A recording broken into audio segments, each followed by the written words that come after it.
So we heard Antonella Neuer speak about really interesting transition economy. The social economy has more names now than ever before. It's a transition economy, it's the inclusive economy, it's the innovative economy because we answer challenges. We are the inspiring economy because what we are actually doing is getting impact in the other parts of the society. I think these 9 pillars and the wheel feels like a good conducive ecosystem. Or I start with you, Gianluca, from the perspective of a research center like EURICSE. What is essential base for a conducive ecosystem, and what is needed to secure the continuation of such ecosystem in the social economy? Thank you. Well, a few days ago, I was in my hometown in Italy, Trento, attending the Festival of Economics. It is the major event in economic culture at national level. With many, many people, we had more than 50,000 people, mainly young people, university students attending, occupying the small town, all the streets, attending sessions, panels about economic culture. There is a need to understand economic culture. With more than 200 meetings, all the government was there, all the entrepreneurial association, the business confederation, national confederation, and so on. For the first time in 18 years, more than 20 meetings were on social economy. This was absolutely new for that festival. That was really the traditional mainstream thinking on economics in Italy. So something that struck me because, of course, we wanted to understand as researchers if this is a hype induced by the momentum. Of course, there are many things coming from the European Commission, from the ILO, from the United Nations Assembly that push in that direction. So is it a fashion? Is it something that will go through and without any impact, or is something more stable and durable? And this is the question. And the second question was, are we experiencing a new mainstream? Social economy is becoming the new mainstream. I would not like to disappoint you, but the answer is no. And I think it's not a problem. I want to be honest. To me, mainstreaming social economy is not the priority. And I will explain you the reason. We saw the consequences, the effects of having a mainstream thinking in the last 30 years. We are experiencing the limitations of having just one stream in interpreting the future of our society. It's too complex. It's too articulated in order to have just one mainstream thinking. We should fight for having many streams on equal foot, with equal dignity. And social economy should be one stream with the same importance, relevance than the other stream, not the new mainstream. Because, I mean, look at what happened in the last 15 years. We went through main crises, at least 3 crises: 2008, recession, then pandemic, now the war. All those 3 crises have in common something, that they demonstrate the weakness of the mainstream. So the idea that market rules can overcome those crises.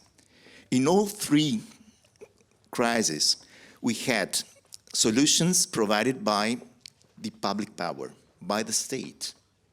Recession through an injection, a huge injection of public money. Lockdown, well, you know, all of you, how strong was the power of the state, of the public authority on our lives. And the war is typically the clearest manifest of the public power. So we had a shift from the idea that market rules can face any kind of issues and problems, to having back again in the middle of the scene of the public power. But there is something that we have to stress, that public power in those three cases, in those three crises, haven't had this support, the full support of the society. So we are experiencing something that is a transition. We are experiencing a public authority again in the middle of the arena, but without all the full powers coming from the trust of citizens, of people. And here comes the social economy as a way to reconnect, as a way to play with a different principle. The market plays with the profit principle, the state plays with the authority principle, and the social economy plays with the collaborative principle. So what we have in face of us, in front of us for the next 10, 15 years, will be probably a very long and difficult transition from a mainstream to more streams and more principles playing together in order to find new solutions. So back to the ecosystem. To me, the point is that in building an infrastructure in order to enhance social economy today, what is needed is to understand this task in order to implement new knowledge for giving to the collaborative principle more impact, more real impact on life, on the life. You know, ecosystems usually are considered like communities. First of all, a community of practices. And that's good, because an ecosystem must grasp on the reality, must have something that goes deeper into the reality. So practices are good, but practices must be grounded somewhere on values. So ecosystem needs also a community of values, of principles. Alain told us before how important for social economy are the principles, the values. But there is a third component, a third element for an ecosystem, effective ecosystem, is to be a community of knowledge. Not only practices, not only values, but we need an actual knowledge, a knowledge that is modeled on the events, on what is happening, on the context, that is continuously moving. And I think that we have a lot of work to do in this direction, because we are used to work on silos. Producing knowledge within the social economy has reconfirmed traditional models that are not, the innovative model that we need. We have researchers, academic researchers, that are used to think with a mindset of academic people, driven by intellectual curiosity, more than by needs coming out from the interaction with real organizations and real people. We have trainers, we have education people, driven by the idea that they have to pass content, specialized contents, and we are losing an holistic approach. That is the difference that social economy can do. Having a holistic approach, connecting, pulling together society, economy, and values. We have communication. In our organizations, communication is normally based on storytelling. And that's good for imagination, that's good for mobilizing people. But we need also having a communication based on real data, good data, robust analysis, knowledge. So we have to overcome those silos. We have to invest on the production of knowledge. It doesn't come for free. Knowledge demands effort, demands time, demands resources, demands a commitment. And if you want from me an answer about the single element that I judge critical for an ecosystem, I would say a commitment for knowledge. Thank you. Thank you, Gianluca. So I changed my question to you that we prepared. No, but Ms. Birgitte, there are several actions and outcomes happening now as a result of the Social Economy Action Plan, which several are at the desk of DG Employment, but also in collaboration with other DGs. Listening to Mrs. Salvatori, may describe how the Social Economy Action Plan and its outcome and main actions are relevant for building this conducive ecosystem, not impose traditional system that wouldn't fit for the social economy, but rather work more innovative across Europe. And how do you fit this perspective into the skill and employment agenda, the implementation of the Social Economy Action Plan? Thank you. There are many questions in one. Yeah. I'll try to address them to the best. No, I very much like the approach of Gianluca, that we need a holistic approach and based on knowledge. Maybe that's not the entry point for many when you read the Social Economy Action Plan, but actually it's a quite important one, and I would very much agree with that we need to have more evidence for what we propose.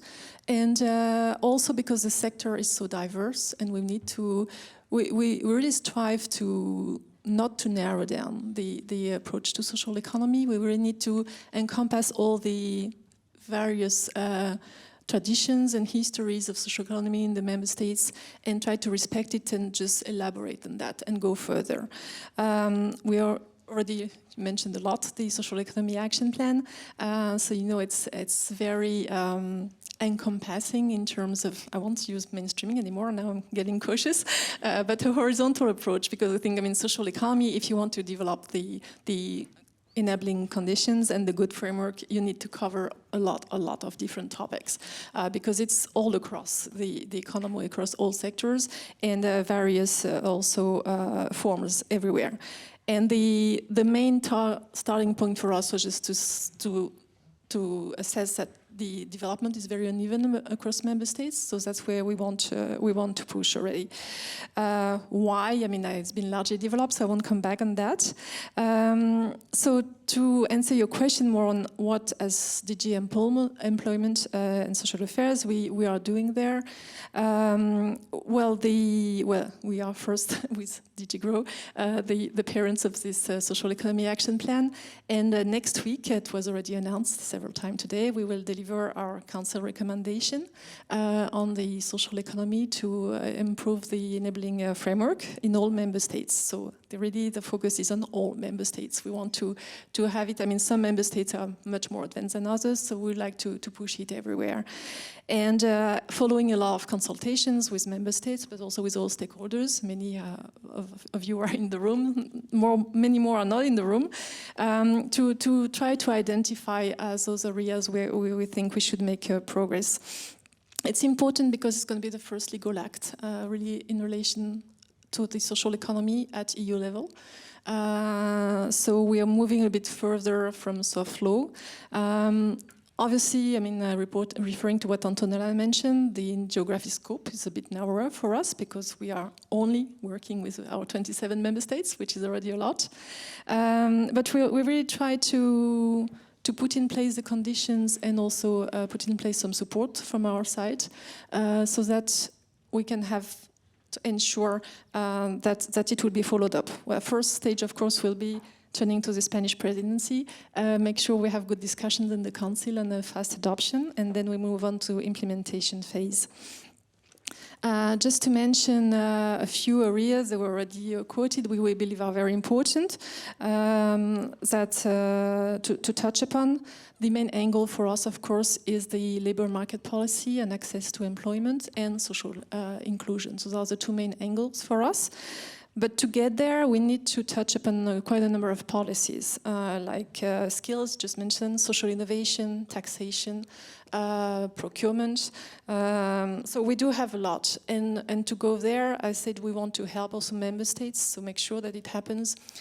So we have launched a number of actions in that direction. We are already organizing some workshops with public officials to help them. I heard earlier this morning that we have tools, but maybe we don't always use them. I think state aids were mentioned. Typically, that's something we're working on with public officials right now. We have already a lot of options. I heard also some on public procurement this morning. I would not agree that we have to award to the least, to the lowest price. I mean, we do have a lot of options. What is true is that we don't use them. That's the same for state aids. So that's also something we want to work on to make sure that people are not afraid of using the toolkit, which is already there. It's going to be important to mobilize everybody, not just public officials, but obviously all stakeholders, so that we get together there. So what we do more precisely at DG Employment as well, so you ask for the skills dimension is key. All of you know, I guess, now that we have entered into the European Year of Skills, which is a big communication exercise to make sure, but really in the positive side, to make sure that we get engagement, that we raise awareness about the importance of the topic, because we are all convinced that notably for the twin transition, it's going to be key that we have the right skills. We hear a lot already, we have skills mismatches, the enterprises don't find the people they are looking for. So we really need to work on upskilling, reskilling, and there we believe social economy has a key role to play by helping people who are further away from the labor market to go back there under terms which are acceptable to them. I mean, we had an interesting visit yesterday to a social enterprise here in Gothenburg, and it's very essential that we can get everybody back under conditions that are manageable for them. And social enterprise, they are both there. Training providers, but also they have their own needs. And when we discussed as well, we see that they have, we had projects like on the incubator to see how they could help more with social economy. And it's true that they have specific needs, but they also have basic needs, I would say, like any organizations about management skills, for example, digitalization. So they are on both sides of the skill topic. Remaining maybe linked to the on the skills topic, we have these packs for skills which have which are being promoted throughout Europe. Proximity and social economy is one of them. It's rather a new one, but we already see some interesting examples. Like we have a leadership academy which has been developed for the social economy in Ireland, for example. And there was just a survey, a Eurobarometer survey that was released early this week, I think, or at the end of last week, but the results of the Pacts for Skill, and it's really impressive, the number of people who are getting training through these commitments from all actors again. That's where I would insist also a lot on this collaboration, which is key. And more than focusing on the youth, which is also one of our target groups. It was mentioned already this morning as well. We have launched the Youth Entrepreneurship Policy Academy, called the YEPA. And so it's not just for social entrepreneurship, but it also very much for social entrepreneurship. And what is important is that also we launched a barometer survey before. And there, I mean, the importance for the young generation to work in a workplace which is committed to environmental and social targets is really overwhelming. It's like 75% of all the young that were surveyed, they said for them it's important to have an employer that really cares for social and environmental issues. So social economy obviously here has a role to play as well. If we can spill out into the mainstream, even better, I would say, but still, we'd say we just mentioned it's an empowering sector, and I think it's really the case. Okay, maybe I will speed up, but obviously we're also working on access to finance, which is key, and it's always mentioned as one of the barriers to promote social economy. We have financial instrument there, notably the InvestEU. If I have time, I could go back later on to that. One last thing I would like to mention is that at the same time as we will launch the Council recommendation next week, we will also launch the Social Economy Gateway, which was also announced in the Social Economy Action Plan.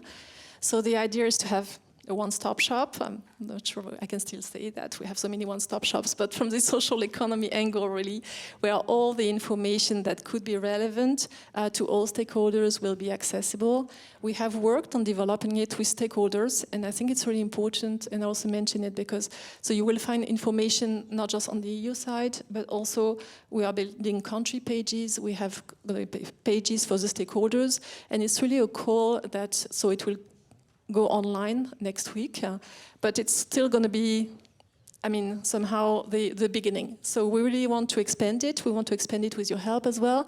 There will be a feedback form available throughout the summer, so don't really please contribute suggestions what to expand, and there will be even pages where you typically the EU level networks, they can contribute, and some of them already contributed. We will have some stories. So I think we really have to make it lively and for this community, so we really need your help here. Thank you. Thank you, Birgitte. And I think it's important what you say, that there are tools out there, there are instruments out there, and start using the toolkit that's already existing in order to maybe create this idea of non-mainstream but more stream. If we start using them, and you mentioned the social economy gateway. I know that Anders is working with that from Swedish part. Yes, yeah, there is Anders Bro. If you want to talk about the social economy gateway, I think you are responsible. He's not nodding, so I'm not sure, but I think so. Anyway, to you, Anna,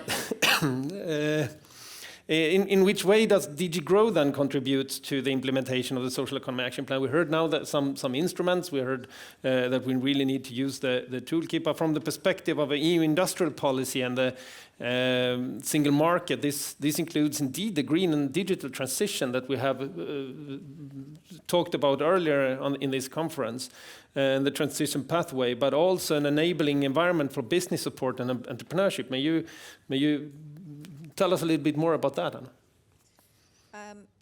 I hope this works. Yeah, and hi also from my side. Thank you for the question, and actually thank you for the opportunity to be part of this debate. Because looking at the room and listening to the exchanges so far, it's true. Social economy is composed of two words: social and economy. And I think we need, at least as policymakers, pay attention to both of them. And this is what we're trying to do on the side of DG Grow, as you said, in the context of the EU industrial policy, the SME policy and support to entrepreneurship, and also the single market, which is one of the, if not the biggest, market of consumers in the world. This is the type of perspective we wish to bring also on the social economy, and make sure that social economy finds its rightful place in this policy. It was mentioned earlier, but in passing, somebody mentioned about the 14 industrial ecosystems. I'm not sure that anybody in the room understood what this was, but let me then bring this message to you, that proximity and social economy is one of the 14 industrial ecosystems that are identified by the European Commission in the EU industrial strategy, as we call it, as important and critical for, first of all, recovery post-COVID, because we're still in that process, for the green and digital transition, but also for the sort of long-term resilience and strategic autonomy of the EU economy and society. And we know that a lot of discussion is actually ongoing about that, not only because of COVID, not only because of the war in Ukraine, but also because of all the shifts that we see in the, I would say, globalization landscape.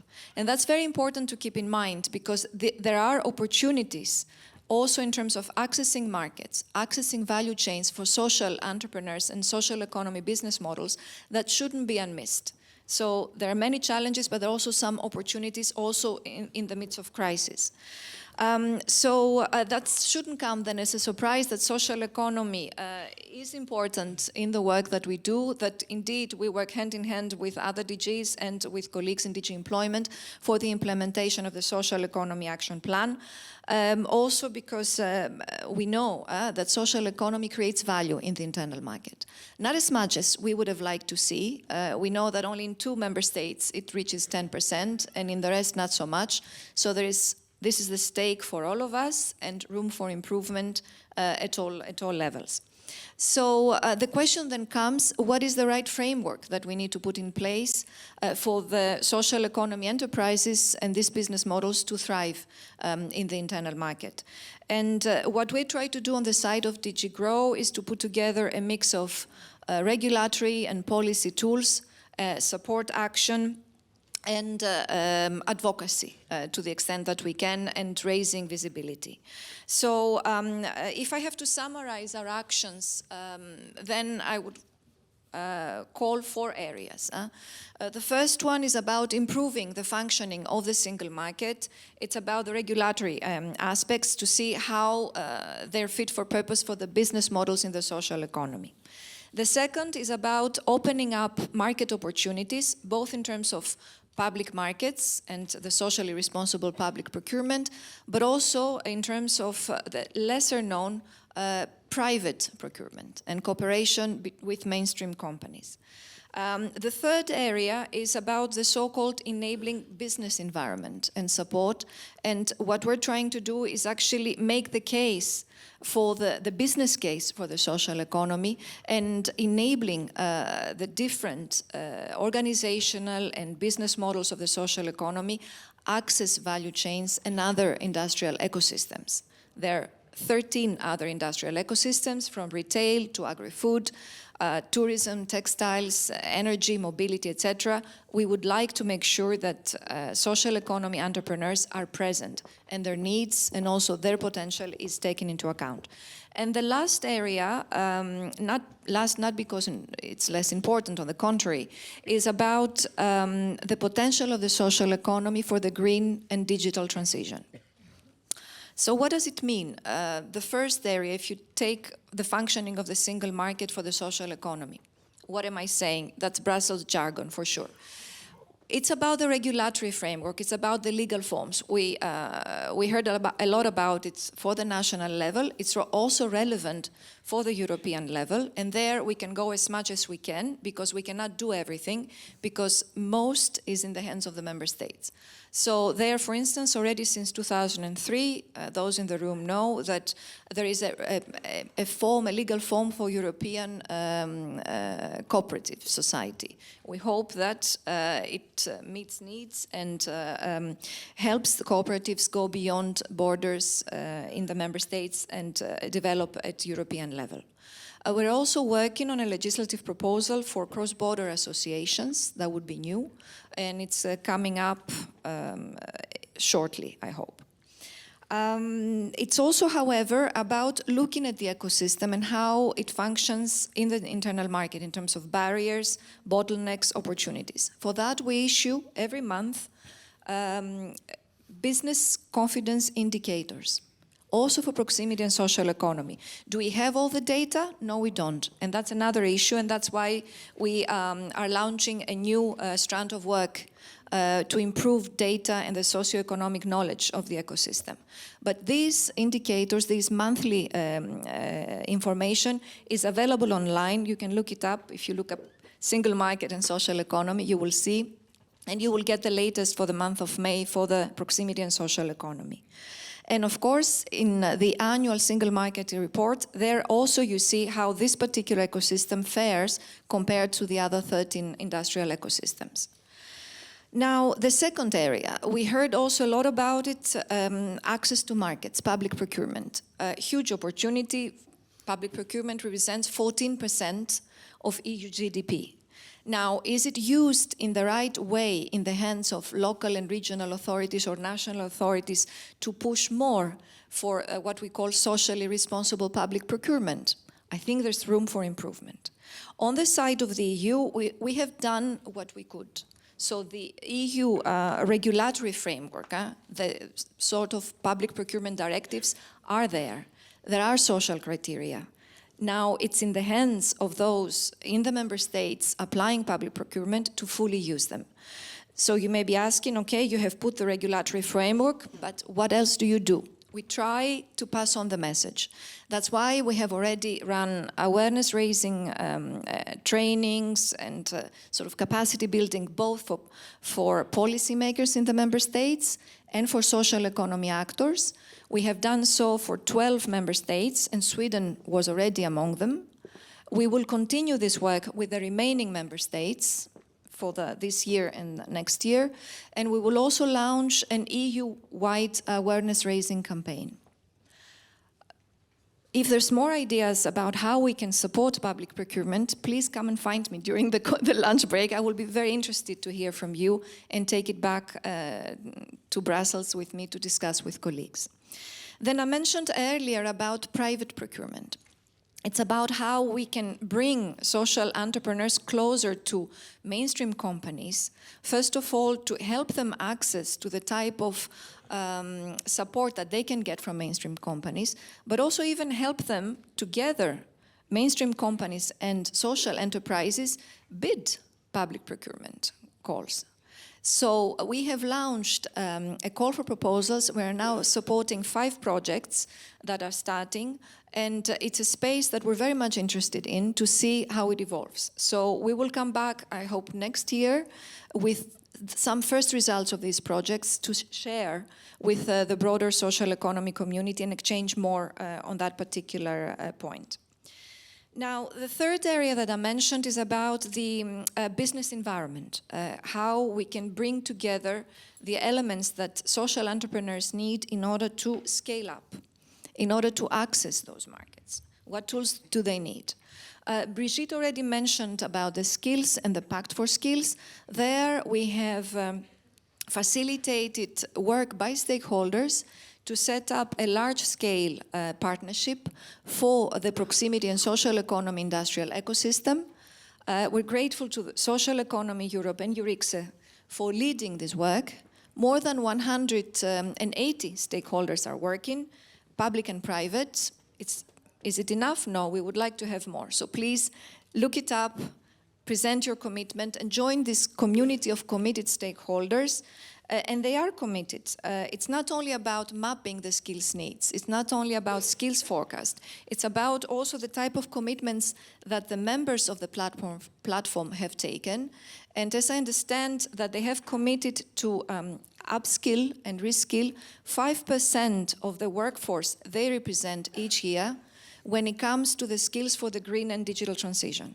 I think this is commendable, and we need this kind of initiatives coming from the sector and from the ground. And certainly we are there to support them as policy makers. Then what we're trying to do at DigiGrow is to see how we can mobilize the horizontal business support networks we have so that social entrepreneurs and social economy can also benefit.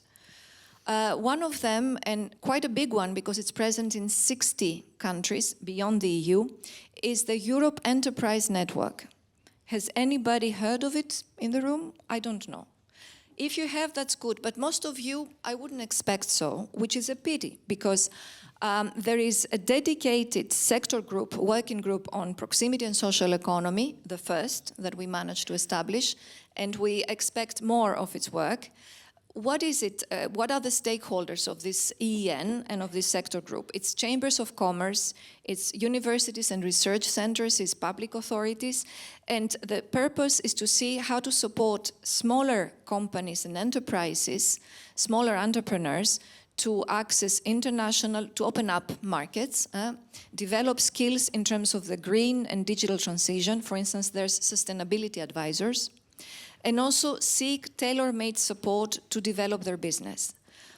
In Gothenburg, there is a local EEN antenna, so you can look it up. If you look up Europe Enterprise Network, you will see what are the local contact points in your member state.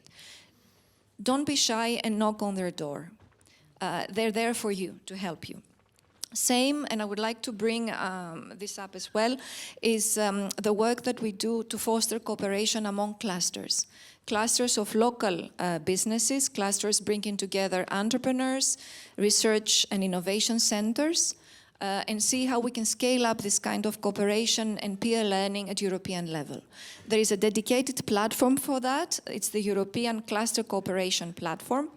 There are 28 clusters on social economy on it. We would like to see more. That's why we have prepared, also we issued a report and see how we can help. So please look that space as well. And one last piece of information in that, in that area is the Erasmus for Young Entrepreneurs initiative. Again, you can look up and you can also see that in the success stories it mentions, there's a lot of possibilities for social entrepreneurs. There's also support in Sweden. The office is in Stockholm, and you can look it up and see how they can help you. If you are a social entrepreneur in Sweden seeking support to develop your business model in a certain way, how they can pair you with a more experienced entrepreneur in another country to learn from them and also share your experience with them. Talking about networks, one last one, because there's many, and I think, why do I insist on that? Because it's very much about cooperation, building the partnerships. And we heard a lot about it, and I wanted really to bring the concreteness to that discussion, to see how what we try to do in Brussels, to make sure that it reaches you on the ground. It's the European Social Economy Regions Network, the so-called ESER network. We established it, we launched it before COVID. COVID brought a lot of disruption. Now we have relaunched it. We have again more than 100 regions and local authorities. Gothenburg region is not among them, so there's a mental note for those responsible in the room. But we believe a lot in the potential of this network. Why? Because we heard also earlier, local and regional level are super, super important, and there's a lot of power and dynamic there. And that brings me to the green digital transition. There I would like to maybe say two words. Transition pathway. Again, you may say, what does it mean? It means that we have spent, I would say, the last 2 years roughly, since the adoption of the Social Economy Action Plan, working with more than 400 stakeholders, public and private, to co-create a series of action areas for the green and the digital transition in order to translate what this means for the proximity and social economy ecosystem. And there's a double perspective. There's one aspect looking at the needs of this ecosystem, of the social economy in terms of the green and the digital. What are the needs and how we can accompany the social economy in that transition.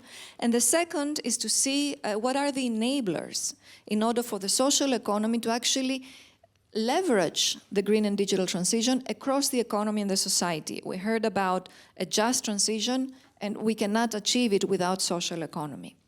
So if you look up then transition pathway for proximity and social economy, you will see that there's 14 action areas and 30 concrete actions. These are not commission actions. They are for everybody, all stakeholders, all levels, public and private, of this ecosystem. And we hope that they will be accompanied by collective commitment, because we would like to think of the pathway as giving a common sense of direction for the green and the digital transition of the social economy. We launched a call for pledges. We have collected a number of them, and I'm thankful for the organizations and the actors of the ecosystem that have submitted them. We published close to 80, and another 45 will be published in the coming days. For those of you who haven't submitted a pledge yet, it's not late. The next deadline is the 1st of July, and even if you're not ready for the 1st of July, there will be another opportunity in December. And my team, my colleagues are there. There's a hotline to help you to see how you can present your pledge and show your commitment big or small, on how you want to bring forward the green and digital transition. We also hope that this pathway doesn't stay a Brussels business. For us, it's an opportunity to work with a community of committed stakeholders. We will accompany the process, facilitate peer learning and cooperation, and also access to information. We bring some money on the table. We have launched a call for proposals last year to support the green transition needs of social economy SMEs, and we will do shortly a similar type of action for the digital, in total 14 million for both. For DigiGrow, this is a small revolution, so I hope that it will become evolution in the future within the budget constraints that we have. But we would also hope that the pathway will become a useful tool in your hands when you discuss with the policymakers, with the politicians, those responsible at the local and the regional and national level, to show them to make them aware about what social economy can do for the green and digital transition, what it needs to be able to do what we can, and also to see how they can mobilize funds that are in their hands, EU funds that are in their hands, under cohesion policy and also under the Recovery and Resilience Facility. So there again, it's another way of working together, and I will finish with that, I promise you, Gordon. That because social economy is very much grassroots, it's very much about participation, it's very much about co-creation. This is the type of message and example that we try to set on our site, and we hope to see it replicated across, because this is one way through which you can build a conducive ecosystem and a sustainable one. Thanks. Thank you, Anna. I'm glad that you have. I'm actually glad that you have so much to say. So we break the timetable again.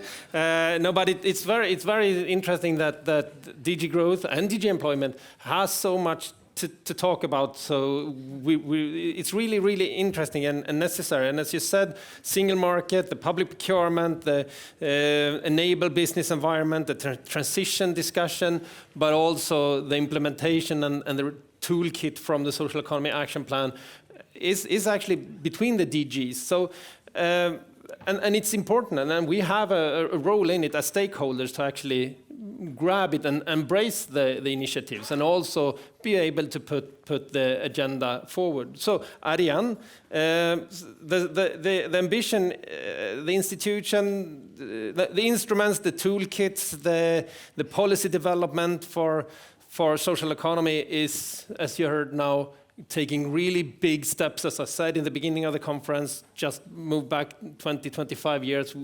There's a lot happening.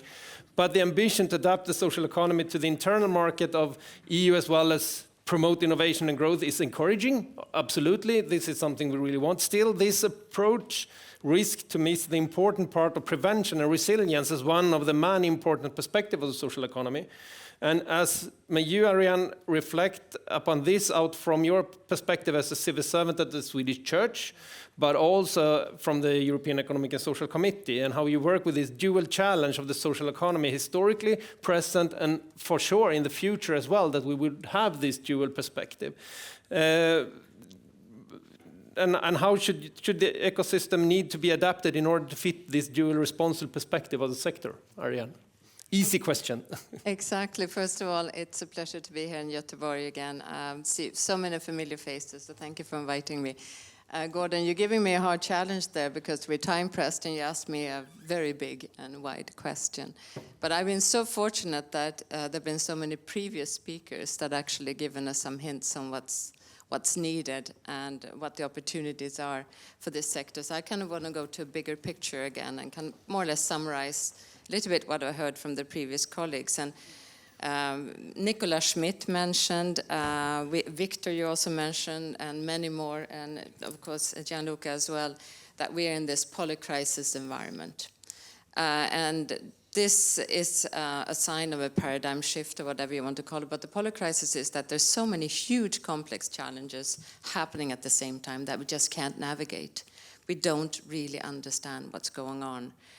And the only way, and what I have tried to research and read about the researchers that write about this phenomena, is that how do you get out of this? Well, it is to kind of try to focus on the main problem. Because when you focus on the problem and not the solutions you already have, then you may prepare yourself to innovate something more interesting. And what I would like to say about social economy is that this is in the DNA. And you asked, Gordon, for me also to look at it historically. And if you look at, and as you said, I represent and I work for the Swedish Evangelical Lutheran Church, Svenska kyrkan. And it used to be a former state church, but about more than half of the population is still members of the church in Sweden. But it's also the largest civil society stakeholder. And the church, together with other civil society organizations, same in all our countries, did most of the mobilization and civic action historically. And that was really the basis for what we call civil society. And it takes its all, different shapes and forms across the world. But really, there's something in that DNA that is so interesting to look at, and how we can make sure we harvest and capitalize and harness it, is what I'm trying to say. To tackle these joint crises.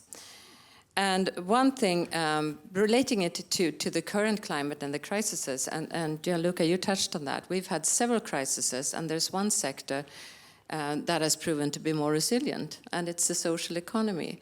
And not all of them, and not everywhere, but the studies and research reports that I've seen really show that there's some specific characteristics that are so important. It's about the locally rooted, it's about the flexibility, it's about the democratic principle, it's how we make decisions with a long-term perspective.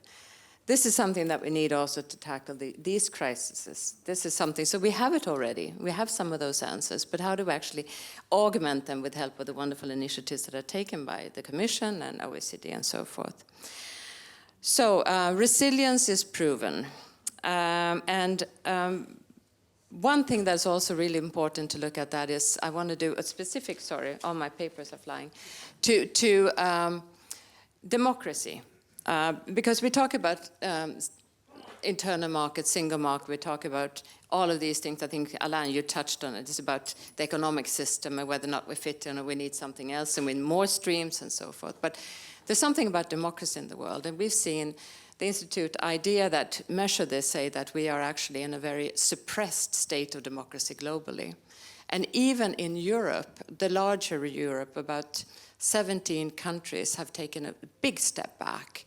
And even high-functioning democracies in the European Union are now being downgraded. So we're losing some of that fabric. And the European Union is built on common beliefs in fundamental rights and freedoms and rule of law.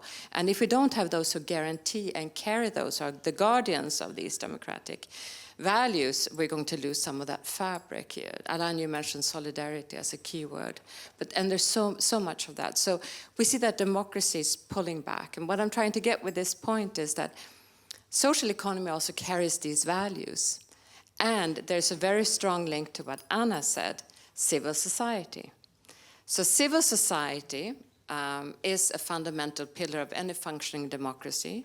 It has to be free and independent and have its right to work and to question politicians, to have freedom of assembly and freedom of speech and so forth. But we're also losing civil society. So the European Parliament published a report about shrinking space in the EU.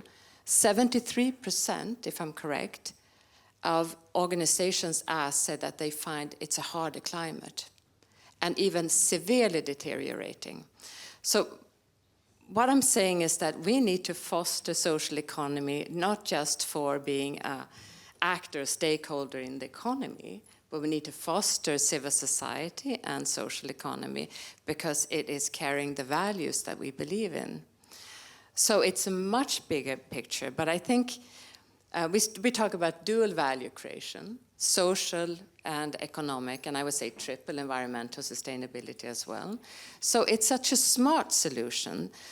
So why do we not get more member states or people, communication, you said, Victor, to really grasp this fantastic entity or these opportunities? What is the actual stumbling block? And just listening to the discussions today, we have these wonderful programs from the Commission, OECD. Anders Bro, of course, working with the toolkits. We mention you again. Everybody was looking for Anders in the break. But where is the actual gap from what's happening and everything we have in place? Why aren't we kind of just hanging on to this opportunity? And when it comes down to me, and I just finished with like 3, I think, concrete actions that we could look at. One is we talk about political will and ownership. But where is it truly? And now I'm going to be a little bit frank here. Where is the Swedish government? Where's the Swedish parliament? Yeah, they're very busy. But I think that we need to have that dialogue. So social economy, enterprises, and I would say civil society stakeholders, because they are the same in many cases and in many countries. We need to be at the table together with the policymakers for the future. And we're not invited to the table. In some countries we are. Spain, fantastic. Many countries we're not.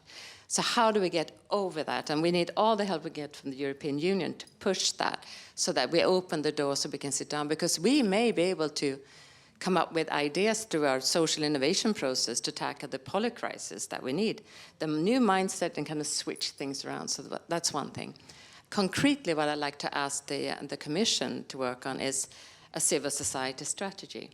We called for it, the European Economic and Social Committee, when we did the European Plan for Democracy Action Plan, that we need a specific strategy for civil society, because it includes social economy. So we have the Social Economy Action Plan, now we need another piece of the puzzle, and that will really help us to push along. But I think really it's about that political will and ownership, and I don't have the answers, and I hope we can find them together to really ensure that we get that seat at the table, because we can't move on with the same old structures and way of working. That's not how you tackle a paradigm shift. It's to do other things. And we did it in the past when we built the welfare sectors 150 years ago, because we're innovative and we can do it again. So that's my intervention. Thank you. Thank you, Ariane. Now we go down to really business level, and I'm sorry to have to ask you to try to keep to 5 minutes. Otherwise, we won't get any lunch. So I think it would be good. But I start with you, Francesca Montalti. You've ever heard now the examples? There are conducive ecosystems. We're trying on different levels. There are different aspects of what we need to do. But may you, from a stakeholder perspective, how does a business cooperative association like Legacoop in Italy support the development of a favorable ecosystem for cooperative growth and transition and being a part of this system that we have heard? Okay. Thank you, Gordon. Thank you for the opportunity to present the experience of our association, which is an association gathering together around 2,500 companies, worker cooperatives in Italy, operating in different sectors and fields.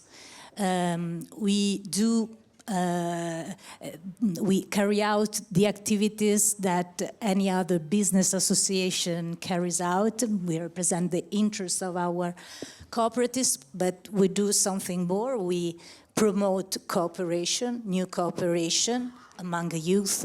We promote the growth of the cooperative identity. So we work a lot on the diffusion of cooperative values. And also on awareness raising activities. So this is a part of our activity.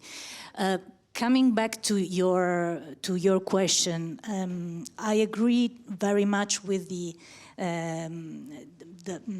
intervention that Gianluca made before when he was talking about speaking about streams, different streams. In Italy, and according to our vision, it is very important that our ecosystem is able to cooperate, to dialogue, to have a very strong link with all the other actors or the other ecosystems existing, and among them, for example, also the private sector. So this is part of the job we carry out. So the first thing, the first enabling factor for us to grow is cooperation with other organizations, with other ecosystems. And for us, it's vital to cooperate, to have a direct link with the public sector. In Italy, we are at the table. We also are at the table with trade unions, for example. We work on the negotiations of labor contracts. So we have a different legal framework, we have a different experience, but that's very important because we can affirm with easily, not easily, it's not easy, never easy, but it's a precondition, I think, for the growth of this ecosystem and of the social economy in general. So the first precondition is cooperation with public institutions, trade unions, but also with the innovation ecosystem, which is very important for us to carry out the twin digital and green transition. We have established a number of initiatives and tools in order to enhance this strong link with the university, both in the area of digital transition and in the area of green transition. We are integrated in the European network of the digital hubs. We have set up our own digital hub, which is very specific. We work a lot, we do a lot of research on the special link existing between technologies and the application of the cooperative business model. We work a lot with the innovation and the education ecosystem, doing a lot of communication, of training, which is not enough, never enough, but it's very important because it's part of our future and also as a cooperative system. So we invest a lot in that direction. Another actor I was mentioning before, and then I will stop because it's 5 minutes maybe, it's the private sector. We do consider the private sector as an different but important actor. And we also, because our companies are integrated in the same market and they either compete or cooperate, sometimes very closely, with the business sector, the private sector. Of course, we need to have a level playing field, and so all the things that have been presented today and all the initiatives of the Commission, the OECD, and the different governments and regional institutions are taking are very important to set the frame and to guarantee that cooperatives and the social economy can play their own game. But still, we have positive experiences of cooperation also in this critical and difficult phase. For example, you were mentioning before the situation, the current situation, the need to reinforce strategic autonomy of our countries. We are experiencing, many cooperatives are engaged in Italy in reshoring processes, which are led sometimes by private companies, and that's an opportunity for us to build new cooperatives in Italy and to have and to reshore initiatives and to produce values in our own country. And the cooperatives are partners in this operation. So it's very important, and I think we should stress it a little bit more, that we produce economic value, social value, environmental value, and we have to keep this dialogue open as much as possible with all the stakeholders. Thank you, Stop Francesca. here. Thank you, Francesca. And Sven, finally, or Susanne? Now you're Sven again on the screen. We heard ideas, examples of ecosystems for the social economy, but from a Nordic perspective, does this ambitious goal on EU and international level really adapt to our social economy in Sweden? You can reflect over that, or from a Nordic perspective, or does this great instrument miss the target for implementation in the Swedish system? You weren't prepared for that question, I see. You can answer another question. Yeah, but I no, of course I will answer that, and I will try to be brief and include some other things also. But I also say that for us as hosts and here we have passed our normal lunchtime in Sweden, which is 12 o'clock. So the reason why we are here in Gothenburg is actually that we have been able to create a rather good ecosystem here in Gothenburg, and that's the reason why you are here and not in some other places. And why have we been able to do that? Because I was a former the CEO or the leader of Coompanion Gothenburg for 20-30 years, and we had a kind of clear vision, a lot of people around when we started the Coompanion, and how can we actually build an ecosystem, and what is the theory of change about this? Of course, we didn't use the word ecosystem at that time, but looking backwards, you can see that we had some ideas on that,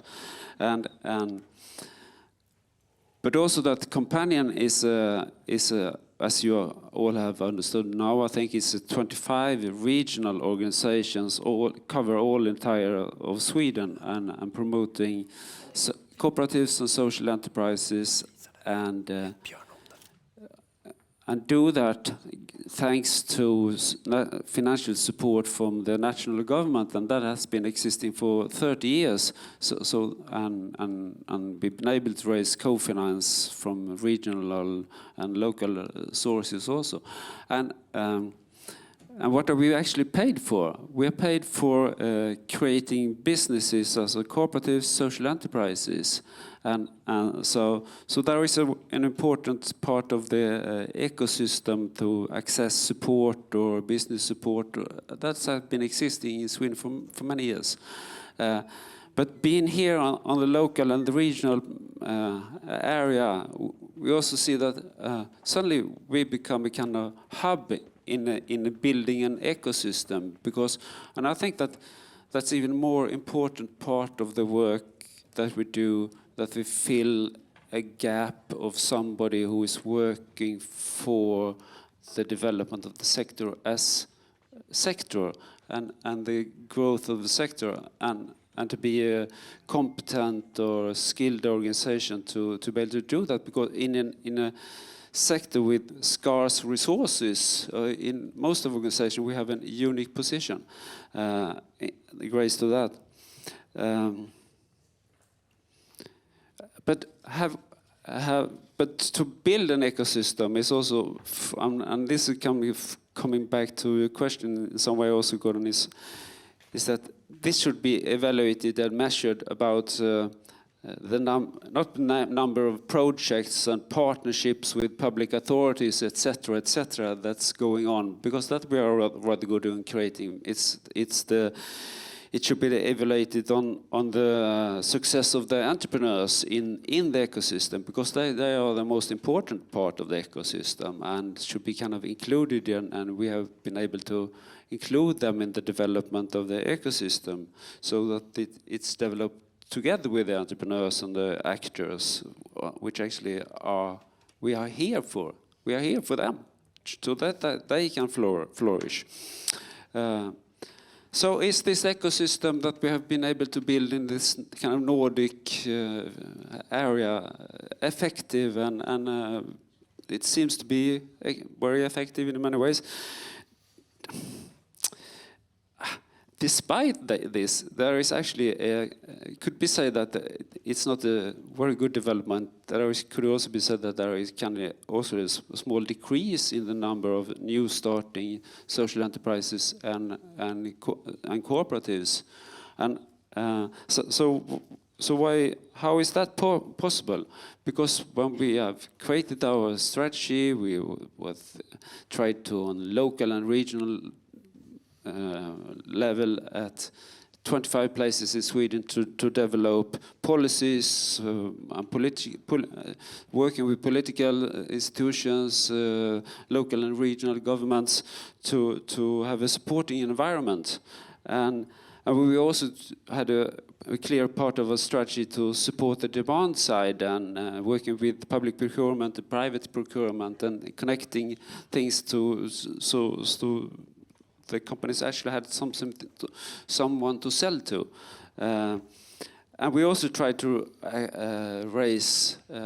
make it possible to have access to capital by creating small funds. And to some extent we have been successful with that. But I could actually say that now we kind of struggle from in the Swedish environment. We are kind of successful on local and regional level in many ways to have a development. And you also saw here before Carl Forsberg from the region talking about how we have created agreements and partnerships with the regions, etc. But there are a few things which are still lacking, and where we kind of crushing our foreheads towards something, and it's the lack of national policy development, legislation, taxation rules that actually gives some kind of advance help social enterprises and cooperatives to have a more competitive role or position towards the mainstream, the main economy, the main system, so that they compete and access capital, because that is the second part that we actually need to develop in the Nordic countries is the financial ecosystem, because the single most important driving force behind growth is investment, and if we want to build an ecosystem in balance here, we have to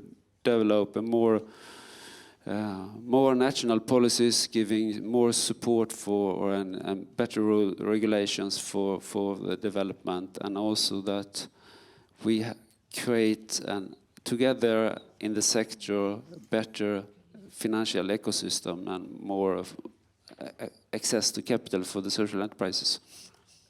Thank you, Sven. Applause.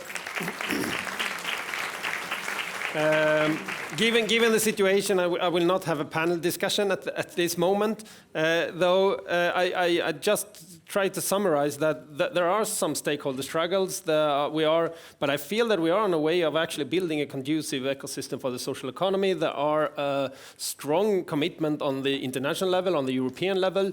There differs a lot between member states, how this looks like, and there are good examples of favorable ecosystems on the local and regional level, which we heard in the former panel, 3 good examples.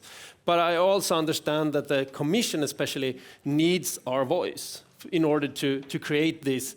There are instruments there are toolkits there, but they can't understand it all if we're not there in order to build this together. And I think that if we can combine these levels, the stakeholders, all the way up to the European Union level, I think we might already have the ecosystem on the table, but we need to do it conducive for the sector.